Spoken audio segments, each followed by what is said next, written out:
Hello, and welcome to the next installment of Law & Order, the video series where we look at and unpack stories from games. In this one, we'll be looking at the story from Protocol Games' Lovecraftian horror game, Song of Horror.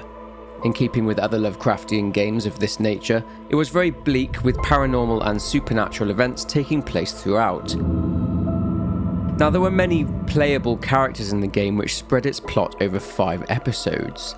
It had a permadeath mechanic too, which meant that if a character died, another would take over and have to pick up what the previous character lost, with the previous character now having become a ghost. The reason I mentioned that is that for these episodes I may have chosen a different character to you, but overall the story remains the exact same. In my explanation of the story, I'll be referring to the character I chose in my plot synopsis. This will also go off the basis that everyone survives. Finally, please note that although this game is 4 years old now, there will be spoilers in this video for Song of Horror. I'll first discuss the plot points in their most basic form, and then we'll unpack the full story afterwards. With that being said, let's get into the video.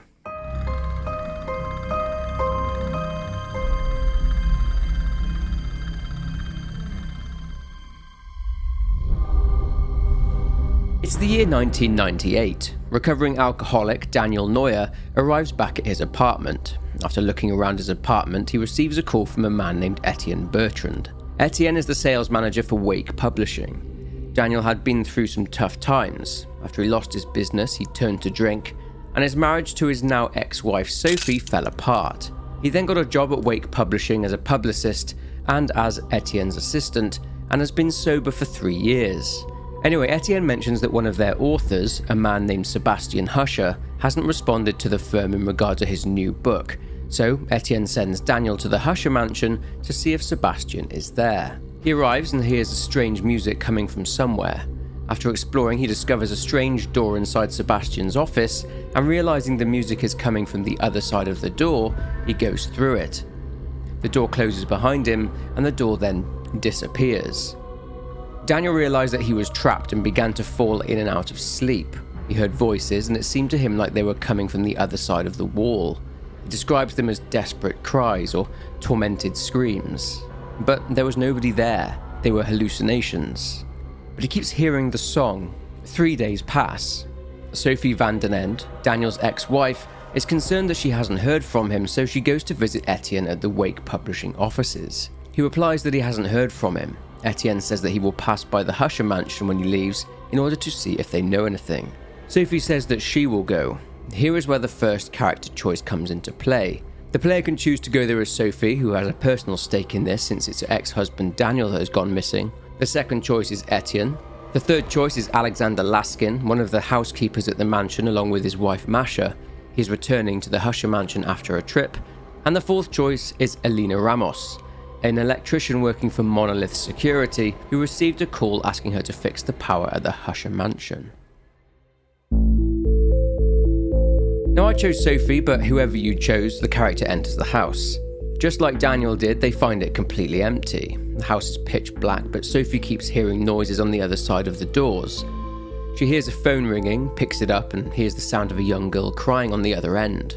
She steps into the office, and the door that Daniel saw 3 days earlier is now gone, with only some black substance left in its place, along with a note written by Sebastian's 2 children, Julia and Saul, which states that Julia saw another door after hearing a music box playing, but that no one believed her.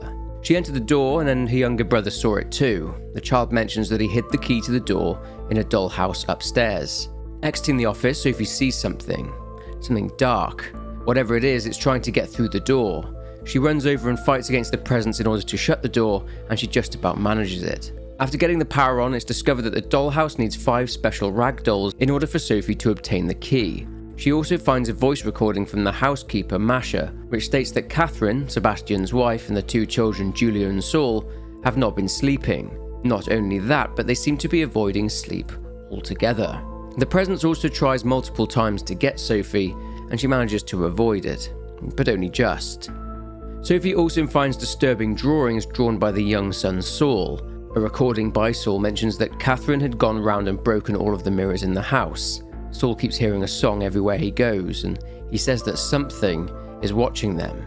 Stepping into a hallway, Sophie spots loads of creepy drawings on the walls, depicting something very tall with a dark aura around it. Those pictures then disappear. Then, Sophie goes into the attic. She hears a young girl crying again. She approaches her and it's the ghost of the daughter, Julia, which abruptly disappears. Finding all of the dolls, Sophie places them into the doll's house and obtains the key to the door in the office. Heading downstairs, Sophie sees the office is inaccessible due to the presence being in there, and she spots some hideous-looking corpses placed around the ground floor of the mansion, but 3 pieces of paper near them bear a creepy message. The message states to throw the dark one in the fire. Realizing this refers to the black doll, Sophie throws it into the fire. This clears the presence inside the office, and Sophie enters. The door has now appeared, and Sophie uses the key. She comes to a long hallway covered in crosses and strange writings, and the rooms in the hallway contain many dead bodies, and inside one of the rooms, she sees Daniel. He's in bad shape and is dehydrated. She got Daniel back to the mansion and he was taken to the hospital. He describes how he heard the music box. It's Endless Song. He swore that he'd seen it there on the other side of the mirror. In the hospital, Daniel sees a figure standing at the foot of his bed. The figure turns around and it's something hideous. In the hospital, Daniel is visited by Sophie, his sponsor Lydia, and Etienne. They are concerned about the state of his mind and his overall health, but he shows them a note that he found, that Sebastian Huscher, who is obviously still missing, had received a music box from a man named Isaac Faber. Faber owns and runs an antique store, and it's clear that the music box was purchased from there. Lydia and Etienne agree that they should leave this the hell alone, and to let the police try and find Sebastian Huscher. Daniel explains that he saw the box that Faber described in his letters to Sebastian, but that it wasn't really there. It was as if it was existing on the other side of the mirror itself. They all agree that there's no harm in simply going to the shop to ask Isaac Faber a few questions. Another choice now comes into play. The player can once again choose Sophie. First of 2 new choices is Erica Faber. She's Isaac Faber's daughter, who is returning home after she'd been away travelling. Another new choice is René Artijar, a police officer. The restaurant next door to the store has heard strange noises coming from inside the store, so he has received a call through the radio to go and check out the disturbance. And of course, the player can also choose Daniel. Now I chose Erica as my character for this episode, but again, the story stays largely the same. Erica arrives at her father's store. Finding the store's spare key, Erica gains entry. It's quiet and there's absolutely no one there.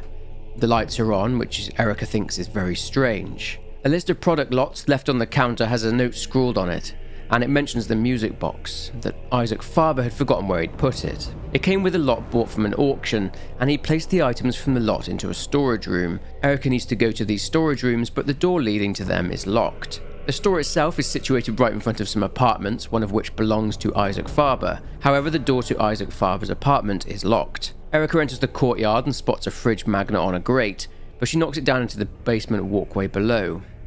The doors to the blocks of flats are all pretty much locked, so Erica proceeds down the only open doorway. Inside a maintenance hut, she spots the uniform of one of the caretakers for the apartments, a man named Walter.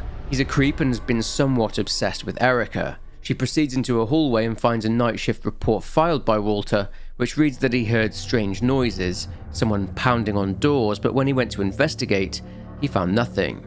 He also details some strange behaviour from Isaac Faber, who was in the courtyard dressed in his pyjamas, and he was holding the music box in his hands, and then he promptly headed into the store. Erica also spots a key behind the reception desk. Unable to reach it, she leaves the area and enters back into the store. She hears some noises coming from the gallery. She puts her ear to the door, but the door is too thick, so she can't hear anything on the other side, but she remembers there are cameras in the room. Checking the screen, she spots something which then disappears. She cannot open the door as she needs a special handle to do so. Erica heads down to the basement, and in the corridor, she finds the magnet she knocked down there earlier. She removes the magnet and combines it with a wire hanger. Her thought is that she can use this improvised contraption to grab the key from behind the reception desk. Approaching the desk, Erica encounters the horrific entity she saw on the camera. It's known as the Silence. It's blind and hunts by sound, so Erica has to control her breathing. She gets herself under control, and the Silence disappears. After narrowly escaping certain death and thinking she must be hallucinating, Erica grabs the key. This key opens up the concierge office. Inside, Erica finds the handle she needs in order to get into the gallery back in the store. Using the key she got from the reception desk, Erica gains access to the hallway leading to her father's apartment. She finds a voice recording left by him. I had another nightmare last night. I was lying in bed and I felt something staring at me from the corner of the bedroom. I knew knew that there was something there, something very real, but I didn't dare turn on the light because I didn't want to see whatever it was. I was afraid of going mad if I did. So, perhaps in a rush of panic, courage, or folly, I turned on the light and woke up. I got out of bed and went to the bathroom to wash my face, attempting to lift away the heavy feeling of something pressing on my chest. Then I saw my reflection in the mirror. The face looking back at me was grotesque. It was deformed and changed color, and it was jolting about with despair. It was banging against the glass time and again, trying to warn me, or to escape the place it was in. It seemed as if it was screaming, but I couldn't hear anything. The scene was so horrific that, well, I woke up again. I was inside the bathroom, standing before the shattered mirror. She then discovers a note that she left for her father before she left to go travelling, mentioning that a copy of the key to her apartment is inside a puzzle in the gallery. Entering her father's apartment, Erica notices that the mirrors are smashed, and looking around she obtains a few items, one of which is a piece of the puzzle mentioned in the note on the door, and another being an ultraviolet light bulb. Entering her father's dark room, he appears to have been able to capture some creepy things on camera. The door to her father's office is locked, but she turns the corner to find a load of nooses hanging from the ceiling. Heading to the gallery, Erica solves the puzzle and grabs the key to her building. Entering her building, Erica uses the first floor window to jump into the maintenance shed, and she finds a clipped flashlight. She heads up to her apartment. It's exactly how she left it, rotting food remains and piles of clothes everywhere. Searching the clothes, she finds a key amongst them, and unlocking a small cabinet with it gives us some luminol. She also finds a bunch of keys which will unlock the basement doors. She heads back to her father's dark room and makes the luminol, following specific instructions in order to do so. Once the mixture is completed, she heads down to the basement and unlocks the doors. Now she's in the corridor for the storage rooms. She follows her father's directions and uses the luminol trail to track down the room that the wardrobe is in. She doesn't get far through the storage corridors before she is chased into a storage room by the presence. Exiting the room, she isn't safe as the presence is still lurking about.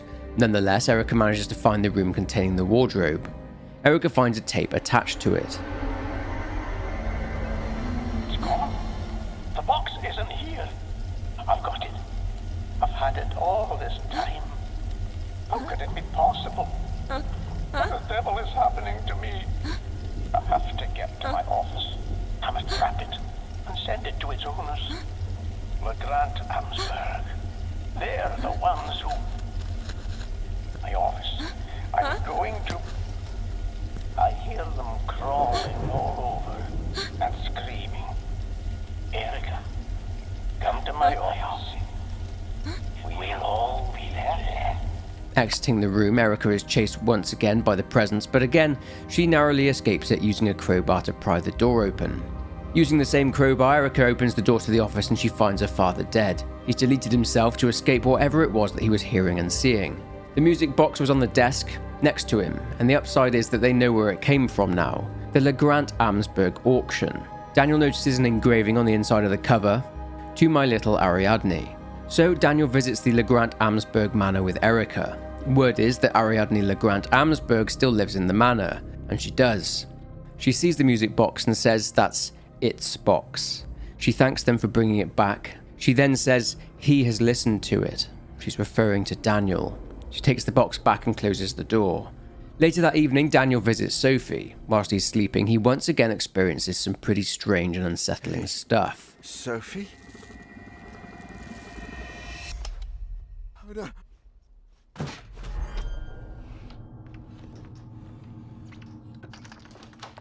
Daniel, are you all right? Daniel just puts this down to more hallucinations, similar to the ones described by Faber in certain letters he'd sent to Sebastian Huscher. With Sebastian Huscher still missing, Daniel reckons they may get some joy looking in Huscher's office. He worked at the university and was researching the origins of the music box. Daniel needs to find Huscher. Daniel runs into a student named Grace Richards. Huscher was her mentor. He also runs into an associate of Huscher, a man named Omar Nasiri. They both offer to help Daniel find out what happened to Huscher since they're both close friends of the man. Grace mentions that the last time she saw him, he looked like he hadn't slept in days. Entering Husher's office, Daniel immediately finds a note which reads AA375. Omar describes this as the designation for the Donations and Biographies archive. There will be useful documents there. That particular archive is in the basement level of the university. Another player choice comes in here. Obviously, we have 2 new characters to choose from. The player can choose Grace, Omar, or Daniel, and I choose Omar. Omar heads into the history department whilst Daniel and Grace stay behind to continue their own research. After entering the offices and solving some clues, Omar finds a letter from a Professor Marino saying that he couldn't find the janitor Maxwell to give him back an access card, so he hid it somewhere in the library. Omar solves some puzzles and finds the access card amongst the shelves. Using the access card, Omar enters a cleaning storeroom and finds a bunch of slides. He also finds a tape recorded by Maxwell. I just saw something weird as fuck. I was out having a smoke because Miss Claire doesn't like me smoking near the books, even though the students do it all the time. When I came back, the slide machine had switched on by itself. Professor Husher once mentioned that the same thing had happened to him, so I thought it was just acting up again. I went to turn it off, and I saw there was a picture of the old archive door projected on the screen. Then the door started to open. I couldn't look away, and when it opened a bit more, I could have sworn I saw the control room from downstairs. And not just that, there was someone in there holding the release lever. It was me. I was in there. I pulled the cable, took the slides, and got the hell out of there. That's all you want, but now, I'm scared to go back downstairs. So something is up with the slide projector. Omar needs the power cable, and he heads to the control room. He can't get into the old archive, and he finds that pulling the door release lever doesn't work. Well, it does, but it seems like something is resetting it. Omar finds a note from Maxwell, and it seems that he is trapped behind the door in the slides. Omar then finds the power cable and finds some bolt cutters. Returning to the projector, he turns it on. True to what Maxwell said, the slides do indeed reveal a door. Entering, Omar sees what remains of Maxwell inside the control room. Using a handsaw, Omar saws off Maxwell's arm. Heading back through the door and back into the real world, Omar heads back to the control room and uses Maxwell's arm to hold the lever down. He enters the old archive. He finds a book, exactly what they were looking for. It's a book on European families, in this case, the LeGrant family or House LeGrant. After encountering another form of the presence, Omar heads back to Husher's office to share what he found with Daniel and Grace. They discover a note inside the book from Husher, which says to check out the newspaper archive. I chose Omar again for this next section, so Omar heads to the newspaper archive. Whilst there, Omar spots what appears to be the ghost of a young girl. A sensor is blocking Omar from entering the secretary's office, but after blocking the sensor with some red paint, he gains access. Inside, Omar finds a key. He finds a note written by Sebastian Husher, which mentions a date, the death of an Argos LeGrant, the 17th of March. Omar searches the archive and takes a microfiche film with him. Opening up the newspaper archive offices, he uses the microfiche and searches. He finds what Sebastian Husher was looking for. Omar heads back to the office again. On the way back, however, Omar is chased by the presence. Now, if Omar didn't grab the bolt cutters earlier on, then he will be killed by the presence, but if he did grab them, then he's able to escape. Back at the office, Omar gives what he found to Daniel. Apparently, Argos LeGrant, his wife and their 8-year-old daughter Elaine, died in mysterious circumstances at the family home. Ariadne was the only survivor. Fearing it's a dead end, Daniel discovers that Husher left some documents at the library. There may be something there. Another choice, and this time I chose to go with Grace. Grace arrives at the library and checks out the CCTV cameras. Using the night vision, she is able to see where the presence is in the library. Using a ladder to the upper levels, Grace crosses to the other side and down amongst the bookshelves. Careful not to get grabbed by the presence, Grace discovers that Husher had been looking at a book titled Natura Tenebrosa, which is translated as Sinister Nature. It's a book of all the investigations and adventures of Argos LeGrant. Taking the book, Grace heads back to the office, and Daniel reveals that the book contains a location, a clue which could lead them to the whereabouts of Husher. Argos LeGrant had been investigating the mysterious and cursed counts of St. Cecilia's Abbey. So Daniel, along with Sophie and Etienne, meet up with Ernest, a former and now retired archaeologist and a close friend of Husher. He had helped Husher get into the Abbey 4 days earlier and hasn't heard from him since, which, according to Ernest, isn't out of the ordinary, but he mentions that Husher seemed more erratic than usual. Another choice of character here: Daniel, Sophie, Etienne, or my choice, Ernest. Ernest heads into the Abbey in search of Husher, or at least to find clues as to his whereabouts. It's not long until Ernest finds a note written by Husher. He thinks he's being followed and mentions he's gone there to find the origin of a cursed song. Sounds familiar. Further into the monastery, Ernest finds a strange door which requires 4 keys. An accompanying poem mentions these 4 keys and some rather sinister clues as to where they may be. Surrounding the door are the same crosses and writings that Sophie saw earlier. The writings seem to be from monks begging for forgiveness. Ernest spots a key on top of a floating body, and after raising the water level he obtains it. Headed out into the cloister, Ernest spots someone in one of the upstairs windows. He thinks this may be Husher. Ernest then has an encounter with another manifestation of the presence. This one takes the form of a wraith. Using a mirror and a lantern, Ernest essentially has to burn away the entity using the lantern and the mirror. Heading upstairs to investigate what he thought was Husher in the room, there's no one there at all. There is a door, but it's locked, and Ernest thinks that Sebastian may have gone through it. Ernest finds the first ornate key, but it's inside the chest of a corpse. Using 3 sets of loose parts he found in the monastery, Ernest puts them together and crafts a surgical retractor. He uses this tool on the body in the bed, opens the chest up and grabs the key. That's 1 out of 4. Now Ernest heads down the well in the cloister, and finding his way through some tunnels, and after avoiding another manifestation of the presence, Ernest comes up into the church. Using a gear he found, Ernest drops the thurible in the church. It smashes into the ground and he finds the second key in it, the key belonging to the treasurer. He then heads outside into the cemetery. Going off of a page from the diary of the abbot that he found earlier, Ernest finds a sarcophagus and uses a shovel to open it. Inside, the 3rd key. There's 1 left. On the other side of the cemetery, Ernest finds the abbot's hut. Inside, it's a horrific sight. The abbot was clearly very disturbed. Ernest finds a wax figurine, and inside it he can see the outline of a key. He takes it to the ovens in the kitchens and melts it. The key falls out. Ernest now has all 4 keys. He heads back to the ornate door. He uses the keys, but then is approached by Daniel, who warns Ernest not to open the door. Daniel says that he will go instead. So Daniel heads through to try and find Husher. He finds himself in similar surroundings, the very same hallway and cells that he saw behind the door in the Husher mansion. In one of the cells, he finds the deceased body of Sebastian Husher. It's the same room that Daniel was trapped in. Dumbfounded, Daniel walks back through the door he came in from and finds himself somewhere else entirely. A little girl sits at a table, drawing, whilst what appears to be a corpse sits at the table with her, observing the girl. Daniel recognizes her as the woman he's been seeing in his disturbing visions. On the table, he finds the diary of Argus LeGrant. Daniel leaves the room back into the hallway. Desperate to get out, Daniel walks into the cell again and finds mounds of human bones. He looks in the mirror and sees something disturbing. Daniel's time is running out. Sophie shows up and they both leave. Daniel breaks the news of Husher's death to Ernest, and they all leave the area.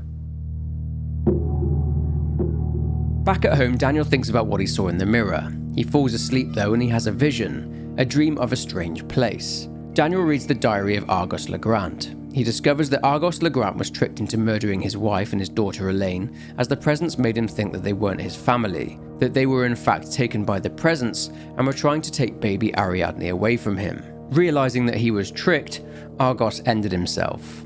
Daniel does, however, amongst the tragedy, find a note from someone called Berenice Prestegard. She was a therapist working at a mental hospital called the Jeremy Hartwood Mental Hospital. Thinking that she had read LeGrant's journal and assuming that she may have been the one observing young Ariadne's mental state, he thinks that this is his next lead.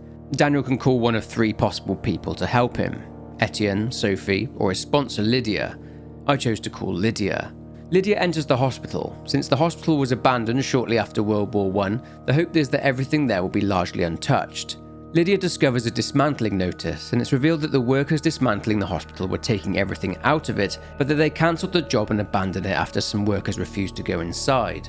Lydia eventually manages to find a pull cable so she can get the power on. She is almost taken by the presence as well. After getting the power on, she heads deeper into the hospital. Lydia encounters a piano puzzle and she plays the notes.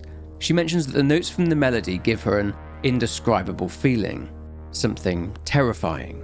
Downstairs, Lydia finds a projection room along with a film reel. The film reel was recorded in 1920. It's Dr. Prestegard observing Ariadne, assessing her mental state. Dr. Prestegard asks Ariadne questions. Ariadne didn't feel like talking, so Dr. Prestegard says she can draw. Ariadne responds by saying it doesn't like the light. So Prestegard turns the lights off and Ariadne begins to draw an old lady. Ariadne says that it's herself. Dr. Prestegard offers to play the music box for Ariadne.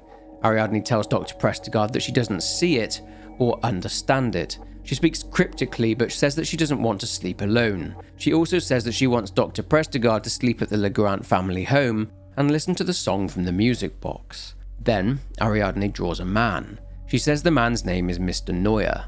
The film ends and, as expected, Lydia is very confused. Further into the hospital, Lydia finds a phonograph. A recording plays. It details more experiments and observations by Dr. Prestegard. She did indeed go to the LeGrant household and slept there for the night. She reports that she started to see things and that she can hear the music from Ariadne's music box in her head. An unbroken mirror sits on the dresser. Dr. Prestegard has a dream. She leaves the room and sees some disturbing paintings depicting herself, Sebastian Huscher, Isaac Faber, and finally, Daniel Neuer. She reads a stone tablet which details her past, that she lost her fiancé during World War I. She reads about seeing something and dreaming of a crowd watching her. Other stone tablets speak of an otherworldly place, an indescribable place. She finds a bust on a plinth that resembles herself with bleeding eyes, and it seems to warn her, telling her to wake up. She eventually comes to a figure in a wheelchair, and she removes the bag on its head. The recording ends and Lydia finds a second cylinder. Playing it gives another glimpse into Prestegard's investigations. Dr. Prestegard was desperate to understand the dream she was having. She details another dream, and this time she exits the room and finds herself in the hospital. She comes across a cell containing a patient. It's herself in a wheelchair. Another patient sits in another cell and they say that they want a dream catcher, so Dr. Prestegard gives the patient her own dream catcher. In return, she is given a key. The patient pleads with Dr. Prestegard to keep going and find out what's going on. Eventually, Dr. Prestegard is attacked and taken by the presence, but she isn't killed. She is placed inside a cell. Only one way out is scrawled on the wall, and she is presented with many different methods with which to delete herself. She drinks some poison and wakes up again. The recording then ends. Finding the third wax cylinder and playing it, it details the third and final dream experienced by Dr. Prestegard. She mentions that she may have found a way to solve this, to burn the bridge in order to cut the presence off from this world by returning the song to where it came from, a place called There. She needs to take the music box to the other world and leave it there with the presence. Walking out of the door again, Dr. Prestegard finds herself in an area with a large lift. She takes it down and comes to a large area with a massive door. She spots a figure standing in front of the door holding a lantern. It's herself, or rather the horrific version of herself. Dr. Prestegard goes to turn the lantern off, but the large doors begin to open, and the recording ends. Lydia calls Daniel to share what she found out and how to get rid of the song, and Daniel tells Lydia to leave the hospital and that he'll take it from there. Daniel heads over to Ariadne's home. He goes into the living room and Ariadne is sat there. He tells her that he needs the music box back. She replies and says that its box is upstairs. So Daniel heads upstairs to get it. He enters the room, the same room from Dr. Prestegard's memories. Daniel turns the light on and off and finds himself there, in the otherworldly place. He approaches the large door. Daniel has to enter some smaller doors and relive other people's nightmares. He can experience what Dr. Prestegard went through as well as Argos LeGrant. Also what Sebastian Huscher, his family, and what Isaac Faber went through too. After extinguishing two of the lamps by reliving memories, Daniel enters through the large doors. He walks forward and places the music box down, but just as he attempts to leave, thousands of bodies, previous victims of the presence, chase him. He just about makes it back through the large doors and to safety. He's back in the real world again. He heads downstairs, sits on the couch and tells Ariadne that the song will never play again. He falls asleep. But then he wakes up later and Ariadne sits there in the dark. She hasn't moved an inch. Daniel asks her to turn on the light, but she responds and says that it doesn't like the light, but that it likes the song. She pulls out another music box, identical to the other one, but for an inscription which says, "To Elaine, my firstborn and my pride." There were two music boxes, The presence then appears in the room with them as Daniel screams and is dragged into the other world. Daniel then wakes up amongst a mass of bodies. He hears Sophie, or whoever the player chose in episode 1, calling to him. He tries to get to her. Sophie! Help me! Please! Help! Somebody! Help me, please! Help! Let me out! Help! Okay, so we've got a lot to look at and unpack here, so let's dive straight in. We'll start by looking at the Presence, the game's antagonist. Now, the game is a bit fuzzy on the origins of the Presence and where exactly it came from, so I need to mention that some of this section will be heavy speculation. The furthest back we can trace it is potentially as far back as ancient Egypt. A photocopy in the library in episode 3 speaks of one of the pharaohs, Akhenaten. Akhenaten was responsible for abandoning the traditional worship revolving around polytheism, which is the worship of multiple deities, and instead introduced Atonism, a worship revolved around one god, Aten. Aten was the ancient Egyptian deity associated with the sun and the sun's disk. In terms of ancient Egyptian mythology, Aten was considered to be a manifestation of the sun god Ra, one of the most important deities. Now, why is this relevant? Well, it's recorded that no one knows why Akhenaten decided to abandon the religious traditions that were in place, but he also decided to transform the way temples were. It says here that temples were closed off and dark in order to conceal that which was divine. He brought forward open-air temples with good lighting. Some thought of him as a revolutionary, and some thought of him as a heretic. Aten in particular was depicted as the disk of the sun, but with many arms coming off of it, with hands at the end. Normally, each hand held an ankh, a symbol of life, but there were strange depictions which showed some entity replacing Aten, and in these depictions the ankhs are not visible. Now, one theory is that given Aten is a manifestation of the sun god Ra, it's possible that the Presence could be a manifestation of the Egyptian god of chaos known as Apep. Apep took the form of a great snake. Ra would carry the sun on his crown, and Apep would attempt to devour it. And this led to many in ancient Egypt to hold the belief that if there was an eclipse, that meant the sun god had forsaken them. The end of the eclipse obviously meant that Ra had escaped with the sun intact. Now, this could be why there is an eclipse visible in the world of there. The snake, or the serpent, is of course the symbol of evil, the serpent being in league with the devil. There was also the fact that the devil, before he was cast out of heaven, was the angel in charge of music and worship, and this could bear some meaning and give a connection to the song. The other theory is that given the game and its horrors are eldritch in nature, Lovecraftian, the Presence could be the King in Yellow. Some accounts see the King in Yellow as an avatar of Hasta. Some others consider the King in Yellow an avatar of Nyarlathotep. Very similar, no? Whilst Dr. Prestegard was investigating the music box, she'd receive a letter from a friend who had come across an article in a history magazine. They noted that the drawings that Ariadne had drawn to be very similar to drawings found on walls in the cave of Altamira in Spain. They were thought to be from the Paleolithic, aged at over 40,000 years old, so they stretched back even further than the time of Akhenaten, which was only just under 3,500 years before the game takes place. In terms of the place there, the origin of the song, well, no one really knows what it is. It's really just a pocket dimension on the other side of a mirror, but that's part of the mythos though, isn't it? There's so much we don't know and it should probably just stay that way.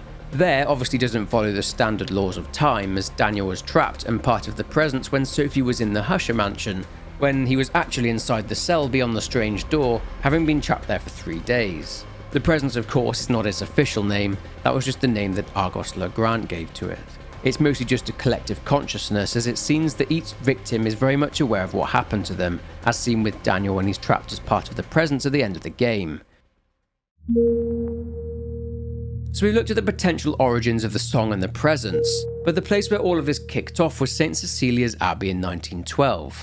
Firstly, St. Cecilia was a Roman martyr who became the patron saint of music. An annual feast is still held on the 22nd of November, along with concerts and festivals. She also goes by the name Cecilia of Rome. Anyway, at some point when the Roman Empire was split, the song had made its way to the Byzantine Empire, specifically Constantinople, which of course became modern-day Istanbul in 1930. One of the monks named Wolfgang had been in Constantinople and had been looking somewhere they shouldn't have been, and came across an interesting piece of music. They had an upcoming recital for the feast day of St. Cecilia, so they took it back to the abbey with them. The music was notated in Celtic, a form of Orthodox music used by the Greek Orthodox Church. It was transcribed by a violinist who noticed that when he would practice the melody on his own, it felt disturbing. During their practices, the song's effects would multiply the more people were playing it. Then in 1912, what would become known as the Cursed Concert took place. They started to play the music and everything started to go haywire. The abbot, Father Agorno, writes in his diary that he considered doing something in order to stop the horrors. His answer, from what it seems, was to create an effigy of worship, an idol bearing the resemblance of the presence itself. He got frustrated when his fellow brothers didn't bow down in worship to this idol. He speaks of Brother Ernino, the librarian. Brother Ernino was actually the lucky one, as he wasn't present in the church when the song was being performed. He was tasked with guarding the sacred texts in the library. He reports hearing the screaming coming from the church. He went there and saw the people there turn into a demonic form, and then back to normal. The monks and priests who were affected were taken to the cells on the upper floor and were locked in. Then they locked the cells behind an ornate door requiring 4 keys, each entrusted to the abbot, the prior, the librarian, and the treasurer. The prior, Father Malachias, wasn't as lucky as Father Ernino. He would be haunted by the screams of those on the other side of the door, and his guilt would grow. Brother Ernino wanted to open the door and free their brothers. He was suffering from the guilt of abandoning them, so the abbot killed Father Ernino, and he was buried along with his key inside the sarcophagus in the cemetery. Father Agorno considered the idol their only path to salvation. The abbot slipped further into madness and insanity. He killed more of the priests, purifying them. He thought he was saving them, but he was being deceived. The abbot was then committed to building an altar for him. He is of course referring to the presence. Before they all died, killed by the abbot or deleting themselves from existence, the key bearers all wrote admissions of guilt on scrolls. The abbot would gradually come to be taken by the presence completely, and he became a grotesque version of his former self, haunting and hunting anyone that stepped foot inside the abbey. 1 year after this event in 1913, that is when Argos LeGrant would go to the abbey to investigate paranormal activity, but he found something far worse. The LeGrant family were very wealthy. They were industrial tycoons. Argos LeGrant was the surviving heir of the LeGrants, and he married Lady Natalie of House Amsberg. They had 2 children, Elaine and Ariadne. There was a vast fortune that was left for Argos, but he was obsessed with the paranormal and travelled the world exploring paranormal events, which were documented in the book found in the university library, Natura Tenebrosa. Of course, inside that book would be his final expedition. He went to St. Cecilia's, and I'll let Dr. Prestegard explain the rest. After spending a considerable amount of money, he got his hands on the only remaining sheet music from the concert and convinced an acclaimed musician to play the music one more time. The new cursed concert would take place on a steamer that would sail down the Rhine a few weeks later, and both LeGrant and his assistants would be there to contemplate the true effects of the song. After the concert, the tycoon wrote the following in his diary. "Those ignorant, illiterate fools. I can only laugh at their curse and their stupidity. The only misfortune that damn song has brought is a hole in my bank account. Alas, at least I take the melody with me. I will have it recorded and play it each day for my family. Ha! Those drunk, lazy bastards. Their misfortune was caused by their own stupidity and bad blood. Wanting to put the blame on a song is yet another sample of their total lack of culture." Argos LeGrant never knew that the steamer suffered a strange accident just hours after he got off that killed everyone on board. And yet his thoughts on the melody eventually changed. They did indeed change. So, with the steamer accident unknown to him, Argos LeGrant returned home from his travels without the equipment he took, and had pretty much spent all of the wealth he'd inherited from his family. As we know, he had the melody crafted into a music box, making 2 identical ones, each for his young daughters as gifts. To 8-year-old Elaine and to baby Ariadne. The song would play. Then Argos LeGrant died in mysterious circumstances. He killed his wife whilst being tricked by the presence, along with 8-year-old Elaine, and then racked with guilt, he ended himself. The police deemed the incident to be a violent robbery, and Ariadne was the only survivor. Ariadne, whilst initially in the care of police officers, was then sent to the Jeremy Hartwood Mental Hospital, and that was where she was observed and examined by Dr. Berenice Prestegard. You see, Ariadne, given that she had been subjected to the song since she was a baby, was kind of immune to its horrors, as her mind was already warped by it, and she was, I guess, used to the horrors she saw each and every day, and she essentially became an agent of the presence. It's entirely possible that since Ariadne was an agent of the presence, she was purposely sending the box out and trapping people in order to add to the presence's growing number of victims. As a result, it's possible that Ariadne was able to see into the future, which is how she was able to draw pictures of future events, such as the paintings that Dr. Prestegard saw in her dreams, and via drawings that were discovered in the mental hospital. Okay, so finally we'll look at the journey of the music box and how it ended up where it did. Firstly, as we've already discussed, 2 music boxes were made by Argos LeGrant.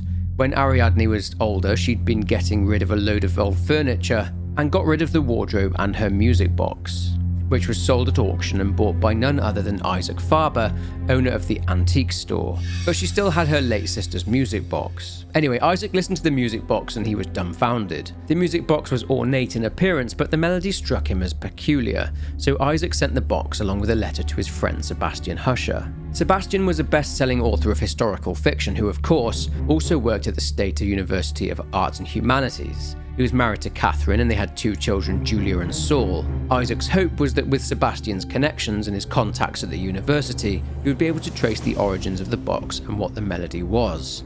So Sebastian got to work in researching the music box and its melody. About a week later, Sebastian would receive a letter from Isaac which mentioned that he's having trouble sleeping and that the antique store will be closed for a while, at least until Isaac's daughter Erica returns from her travels. Sebastian would then respond to Isaac telling him that he too is having trouble sleeping, but that he put that down to the stress he was feeling over his latest novel. He did, however, find out something about the box, that it was European, late 19th, early 20th century, and he considered it to be a luxury item. 2 days later, Isaac had written back.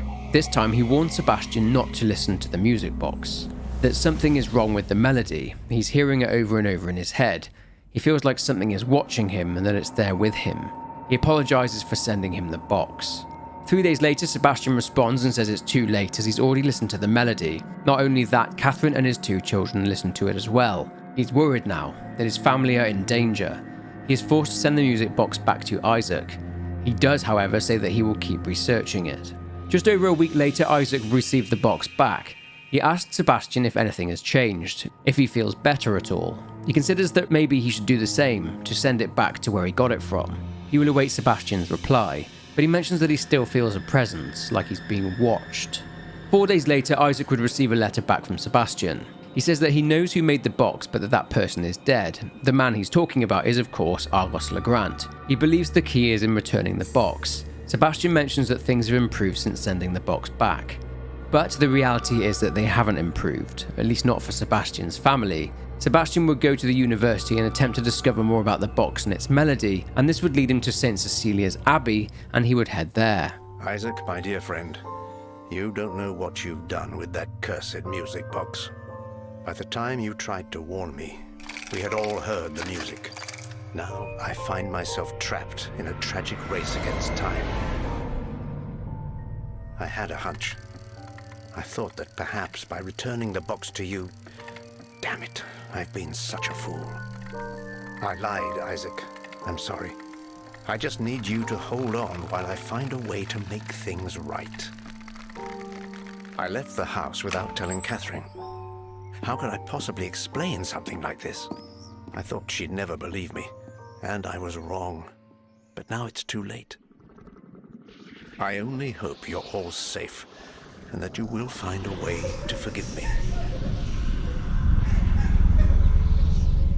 I must put an end to this once and for all, for my family, for you, and for my own sake. Back at the Huscher mansion, Catherine and the 2 children, Julia and Saul, were being tormented by the melody. Julia saw the mysterious door in the office, but no one believed her, and the door disappeared. So she decided that to make people believe her, she would find the door again, and this time would leave it open. The torment got so bad that Catherine and the children would even go as far as avoiding sleep altogether. This baffled the housekeeper Masha, who knew the children since they were babies, and said that this behaviour was totally out of character.